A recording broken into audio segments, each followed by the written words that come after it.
Chacun a ses épreuves taillées à sa propre mesure.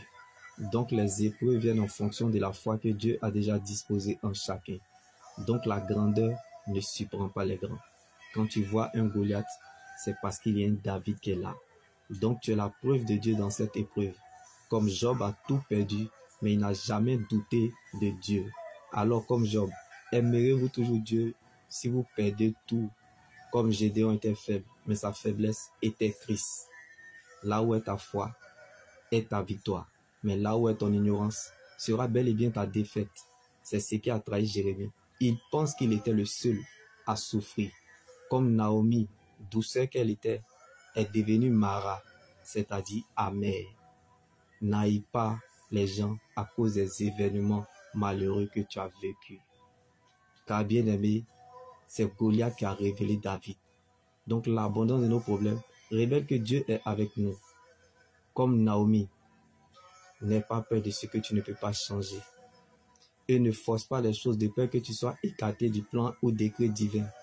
Comme Job a tout perdu, mais il n'a pas perdu Dieu.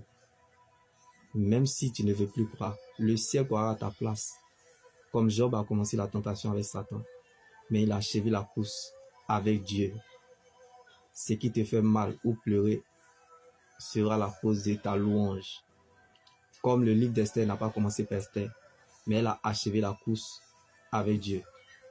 Alors, ne néglige pas ce que Dieu a commencé. Ce qui t'a fait mal hier, hors pas, et te trouble aujourd'hui, bien-aimé, ou te fera du bien aujourd'hui, Ruth, peut te surprendre demain, Naomi.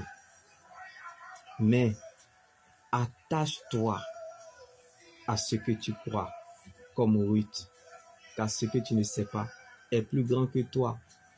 Comme Naomi a perdu son mari, Ézéchiel a prêché le matin et la nuit, sa femme est morte. Aimeriez-vous toujours Dieu si il vous enlève tout? Comme Ruth pouvait nous le dire. Où tu iras, j'irai. Où tu mourras, je mourrai. Que l'Éternel me punisse avec la plus grande sévérité, si autre chose que la mort me sépare de toi. Ton Dieu, Naomi, sera mon Dieu. Alléluia.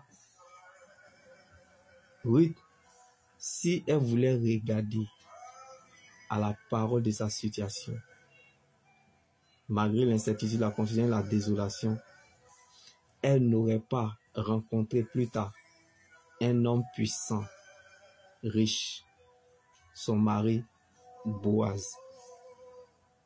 Alors, sache que même si les vents sont contre tes yeux et que tu ne vois aucun signe avantageux jusqu'à présent comme Ruth, ce que Dieu a décidé de faire avec toi, ça peut plaire ou ne pas plaire aux gens, mais personne ne pourra te remplacer dans ce couloir, qui est la parole de Dieu qui finit toujours par remettre chacun dans le couloir de sa destinée. Comme Ruth, qui n'était pas citée parmi les grands, païenne qu'elle était, maudite, veuve, elle s'est retrouvée parmi les grands à la table des rois, elle ne sait comment, à cause de l'atmosphère de l'alliance. Quelque chose qui devrait te tuer peut parler en ta faveur. Tu sortiras vainqueur là où personne n'a survécu, à cause de la parole de Dieu. Alors, attache-toi à elle, car elle est un arbre de vie pour ceux qui s'attachent à elle. Et ceux qui la possèdent sont heureux, comme Ruth, païenne qu'elle était, veuve, maudite. Si le ciel décide de te faire du bien, il te fera du bien. Dieu fera par toi, pour toi, sans toi. Non pas parce que tu as raison, mais parce que tu es sa raison. Alors que les gens veuillent ou pas, mon Dieu se révélera à toi. Tu entendras sa voix. Il changera ton identité et ton nom, comme l'histoire de Ruth.